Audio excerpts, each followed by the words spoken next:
Magandang gabi mga kabarangay, mga kababayan. Mahalaga pong isyu ang pag-uusapan natin ngayong gabi. Pero bago po yan, narinig po natin si Isko Moreno, si Yorme. Siya po ay in-interview at tinanong kung ano yung kanyang reaksyon sa puna ng ating Pangulo tungkol doon sa pagpapapila ng mga vaccine doon po sa baha. Ang sagot po ni Yorme, mga kabarangay, trapong-trapo. Ang sabi niya, well, inspired kami sa ipinakita ng mga tao na gustong-gusto nilang magpabaksin. Kaya maganda yung ibig sabihin yan. So kailangan bilisan natin ang pagpapabaksin at tuloy-tuloy. Nung tinanong siya, ano pong masasabi niyo sa mga ngaw-ngaw na ngaw-ngaw? Sabi niya sa reporter, sino ba nag-ngaw-ngaw? Ikaw? So, makikita po natin doon sa tugon ni Yorme, mga kabarangay, na talagang naroon yung kanyang yabang, yung kanyang pagmamalaki pa rin, yung hindi pagkilala sa kanyang pagkakamali tungkol sa kanyang kakulangan doon sa pagpapapila sa mga nagpapabaksin doon po sa baha. So yan po ay nagpapakita lamang kung ano talaga ang uri ng pagiging politiko ni Isko Moreno. At any rate, pag-usapan po natin higit na mas mahalaga yung SONA ng Pangulo. Ito po yung kanyang huling SONA, pang-anim na po. The last napanood po natin at masasabi po natin that this is one of the longest SONA. At makikita po natin na sabi nga natin, the SONA has said it all. Kumbaga, very comprehensive and summative. Isa po ang makikita natin sa SONA ito na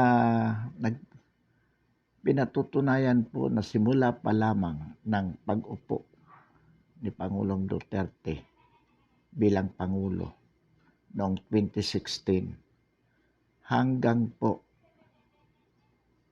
nakalipas na ang 5 taon at hanggang sa huling termino. It's about less than a year to go. Makikita po na maliwanag ang kanyang direksyon. At yun po ay ayon sa kanyang mga ipinangako nung siya po ay nangumpanya. Ano po yun? Ang sinabi po niya, yung gera laban sa droga, gera laban sa korupsyon, gera laban sa komunistang terorista, gera laban sa kahirapan, gera laban sa oligarkiya. Nakikita po natin na bagamat yung gera na yon ay naantala dahil sa pandemya na hanggang ngayon ay nariyan pa rin at lalong tumitindi dahil sa banta ng Delta variant. Ngunit makikita po natin yung political will ng Pangulo to go on with these wars na hindi po urong-sulong. So, at ito po ang ginusto sa kanya ng sambayan ng Pilipino. Hindi lamang po sa hanay ng mahirap, bagkus sa hanay ng mga sinasabi po natin intellectual segment of the society. Nakikita po nila ang sinseridad ng ating Pangulo. At ginagawa po niya yung kanyang sinasabi. Kaya no doubt po, nananatiling mataas ang trust rating at performance rating ng ating Pangulo. Along the way, sa kanyang suna po, the President does not own the success of his administration by himself alone. Sa halip, kinikilala niya ang tulong ng kanyang gabinete at maging ng Kongreso, without which cooperation by Congress, he could not also have attained what he has achieved. Ito po ang maganda sa ating Pangulo.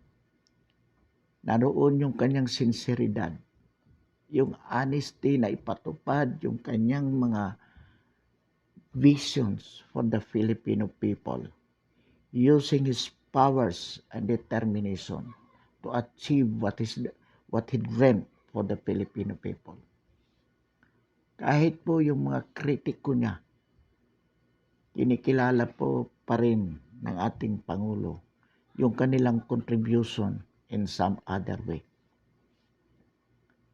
In fact, kita po naman natin, he recognized the presidency of the Senate of Tito Soto. At kanya pang sinabi that Tito Soto could be a good vice president, despite the fact na meron din siyang pronouncement na siya ay tatakbo bilang Pangulo. Sa suna po, there was no mention of his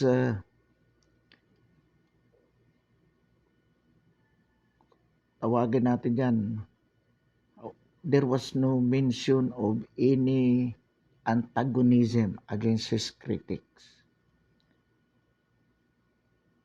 Special mention pa rin ang si BP Leni. Bagamat si BP Leni all along for 5 years now, wala na pong ginawa kundi i-criticize ang ating Pangulo. Nevertheless, she was recognized without any mention of anything negative about her or about anyone. So ito po ang kagandahan sa ating Pangulo. He made clear his stand on the West Philippine Sea, contrary to what his critics have been saying na isinuko ni Duterte ang West Philippine Sea. Clearly, sinabi niya that even last September sa United Nations, he is firm to defend of the West Philippine Sea against China. But that he does not only want to go war with China at this point in time. Recognizing also the fact that should war be declared with China, it would be for Congress to do so. So makikita po natin na alam ng Pangulo yung kanyang ginagawa at alam niya kung ano ang kanyang gagawin for this remaining days of his terms. Kaya dito po natin makikita that the President is really a good leader, contrary to what his critics have been saying against him. Kinikilala ng Pangulo na hindi matatapos yung kanyang gera laban sa korupsyon, laban sa insurgency, laban sa droga. Pero yung kanyang determinasyon ay naroon pa rin.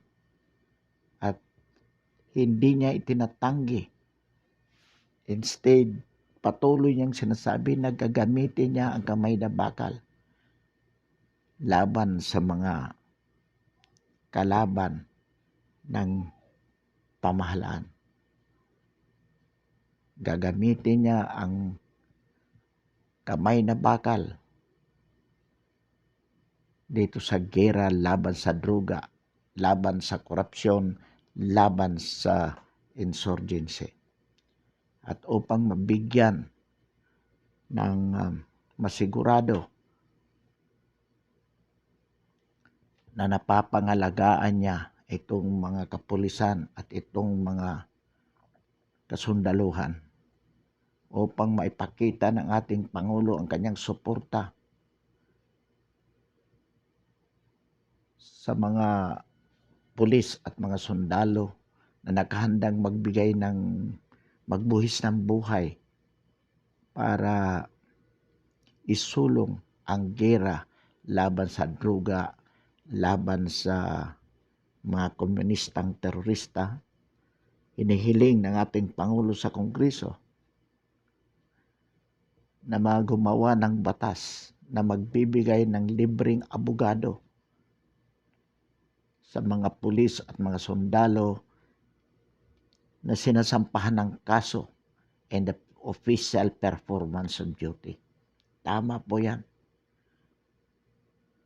Ang sabi, mayroon tayong Public Attorney's Office, sabi ni Senator Jaime Marcos, kaya hindi na kailangan. Tama, mayroon po tayong Public Attorney's Office, pero ang Public Attorney's Office ay nakasentro sa mga ordinaryong mamamayan. Dapat mayroong isang legal assistance office for the police and the military personnel to defend them on unjust charges filed against them and their honest performance of official duty. Dapat mo mayroong ganon. Sapagkat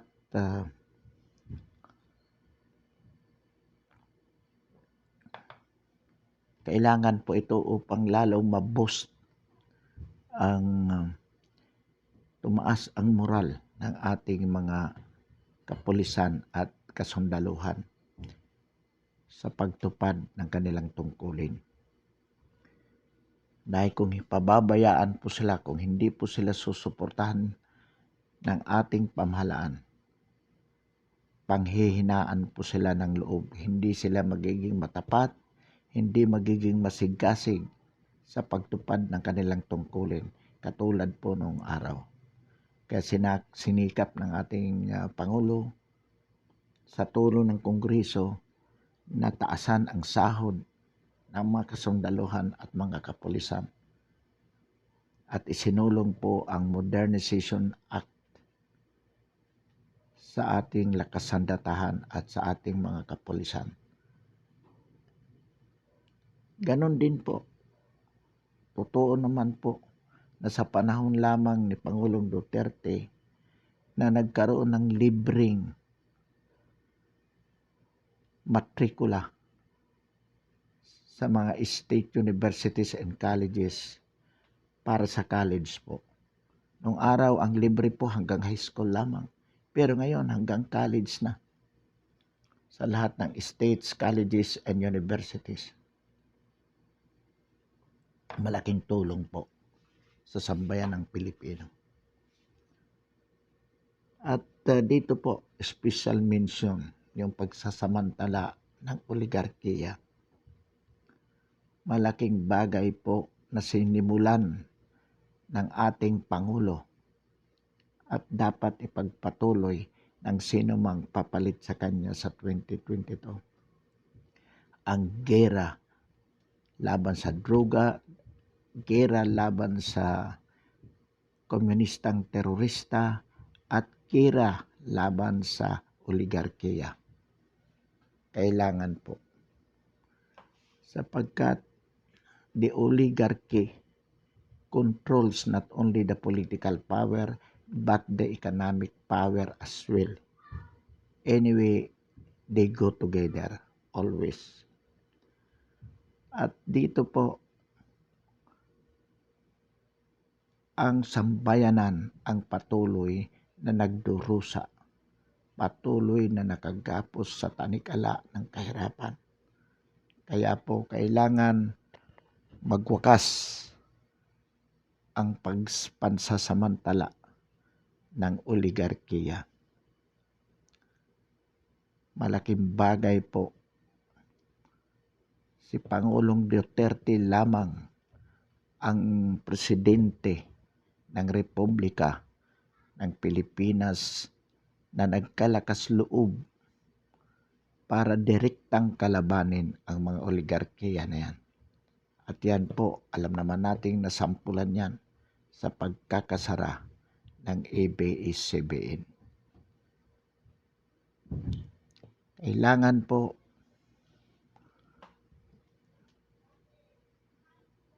with due respect to the contrary opinion, we believe na dapat po ipasa ng Kongreso katulad ng sinasabi ng ating Pangulo ang death penalty law. Sapagkat naniniwala po tayo na ito ay makakabawas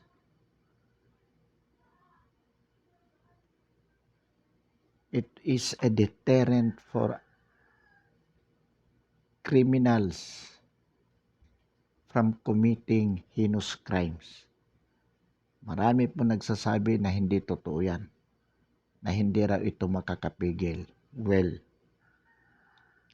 they are entitled to their opinion. Pero to a certain degree, we cannot allow criminals to live if they have committed heinous crimes. By committing heinous crimes, they voluntarily forfeited their right to live. Yan po ang pananaw po natin. Alam, ang droga po, nakakalungkot na ang pinapatay ng mga taong lango sa droga, mismo ang kanilang sariling pamilya, mismo yung mga inosenteng maliliit na bata, ginagahasa, pinapatay. Kung wala po yan sa, kaya po nila nagagawa yan sapagkat they are under influence of drugs. Kaya po matindi ang galit ng ating Pangulo sa droga. At dapat po, we must also hate the way the President hates these drugs. At lalo na po kung ang mga involved sa illegal na droga ay mga kapulisan, mas malaki pong kaparusahan, dapat po talaga they would be subjected to death penalty. Because that is the only way for others to learn that they should not be doing these things. Na ang gobyerno, ipakita natin na ang gobyerno ay may determinasyon na lipulin ang mga ganitong taong masasama sa ating lipunan. Contrary to what the church says. Kaya kahit ano po ang sinasabi ng simbahan, hindi po nagpapapigil ang ating Pangulo. Nabanggit ng ating Pangulo sa kanyang suna na nung siya ay umupo bilang Pangulo, hindi niya alam na mismo ang kalaban niya ay ang kanyang sariling gobyerno, ang sariling pamahalaan. Bakit po? Sapagkat itong mga kritiko ng Pangulo ay hindi naman ito pangkaraniwang tao. Ang matinding kritiko ng Pangulo ay makasamahan niya sa gobyerno. Halimbawa po, mismo yung Vice Presidente, the second man in command. the second highest official of the land, and the person of Lene Robredo. Itong opposition sa Senado, si Delon, si Pangilinan, yung mga dilawan, si Hontiveros, si De Lima. Sa lower house na riyan ang Makabayan Bloc. These people are there not to support the president, but to oppose whatever the president wanted to do for the sake of the Filipino people. This opposition are opposing for the sake of opposing because they wanted to serve their self-interest, their party interest to the prejudice of the Filipino people. Yan po ang katotohanan. At nais ng mga taong ito na makabalik sa kapangyarihan, maagaw nila ang presidency upang may pagpatuloy nila ang pagpapalakas sa mga oligarkiya. May pagpapatuloy nila ang pagpapalakas sa komunistang terorista na kanilang ginagamit bilang mga private armies.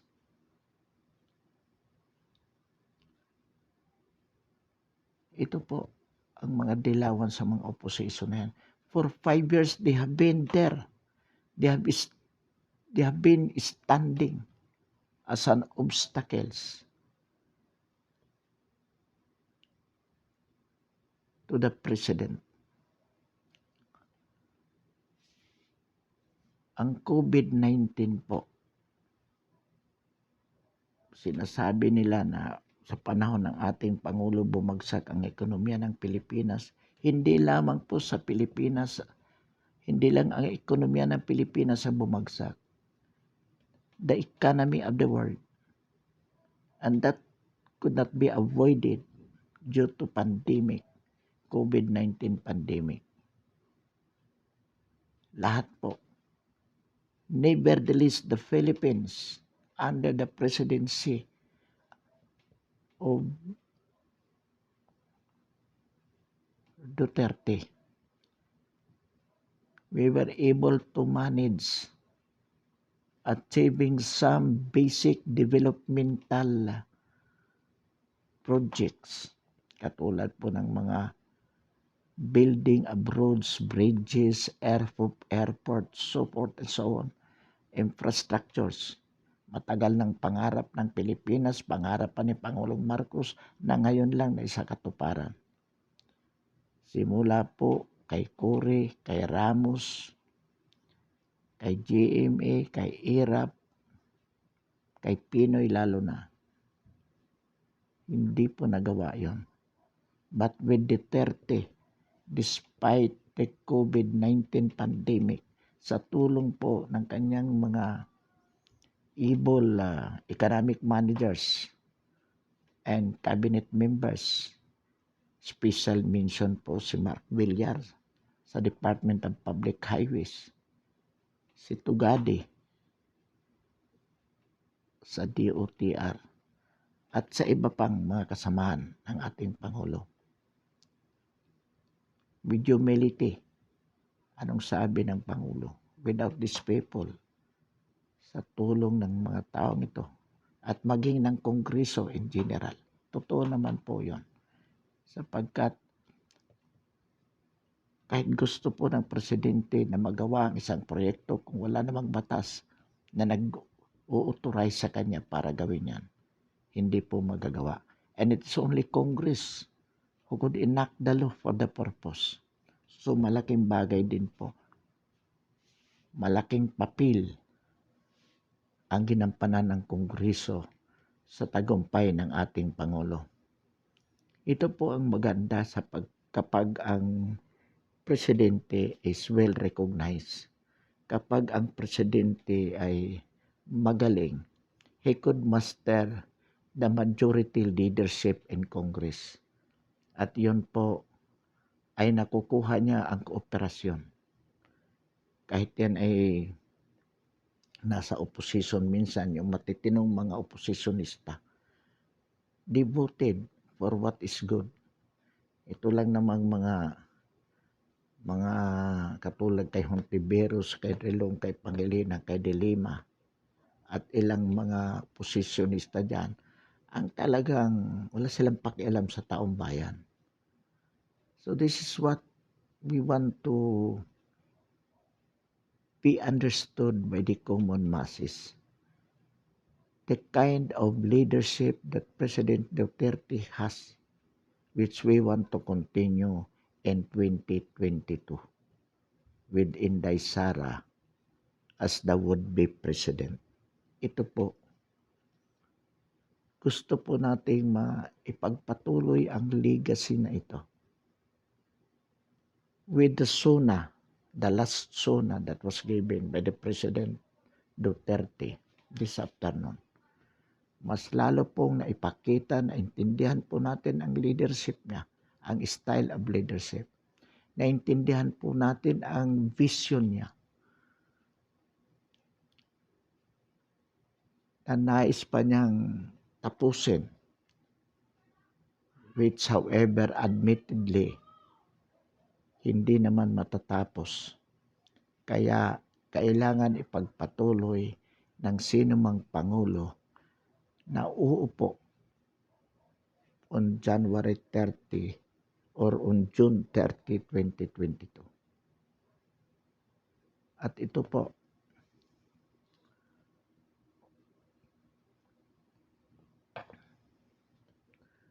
the SONA that was given by the President, na ipinta po ng mas maliwanag sa kaisipan ng sambayan ng Pilipino kung ano talaga ang pangarap ng ating Pangulo. Ano ang dahilan kung bakit siya tumakbong presidente noong 2016 at ano na ba talaga ang mga konkretong nagawa niya ayon sa mga pangarap na ipinangako niya sa sambayan ng Pilipino. At ano pa sa mga nalalabing araw niya sa Malacanang, ano pa ang dapat niyang magawa. At higit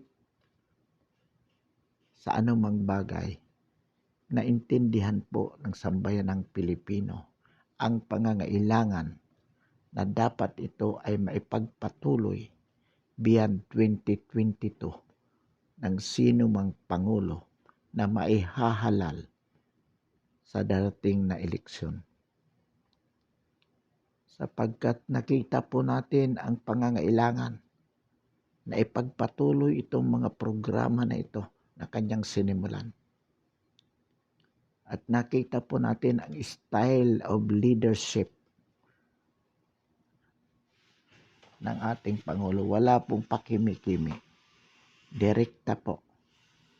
Kumbaga, pag sinabi, whatever he says comes directly from the heart. Na wala pong mga palabok, pangakong hungkag na pangako at kasinungalingan. Kitang-kita po natin lahat ang mga sinabi niya. And it can be whatever he said with respect to his performance can be verified with the concrete projects which have been accomplished. Kaya hindi po natin masasabi na drawing yung mga sinabi niya. This is the kind of leaders that we want to have. Someone who can do what he promised without any reservation, without fear or favor, even against the most powerful sectors of the society, and that is the oligarchy. Dati po, walang naging mga pangulo ng ating bansa na direkta at hayag-hayagan na kumukontra, minumura ang oligarkiya. Lahat po nanunuyo sa kanila ang mga pangulo. Dahilan kung bakit sa napakahabang panahon naging tuloy-tuloy ang pagiging alipin ng higit na nakakaraming sambayan ng Pilipino. Sapagkat itong mga iilan na mayayaman na bumubuo ng oligarkiya ay laging sinusuyo ng ating mga naging Pangulo. But with President Duterte, he sent his message clear to the oligarchy that they had to cooperate with the government, giving up some of their powers by way of social justice approach to solving the economic problems, the poverty problems in the Philippines. Ito po ang nakita natin as a summative statement of Rodrigo Duterte's presidency. It was made so clear sa SONA na ginanap ngayong araw na ito. Marami ang may agam-agam na pagkatapos ng SONAng ito, makikita ang kahinaan ng Administrasyong Duterte. On the contrary, the SONA that was delivered today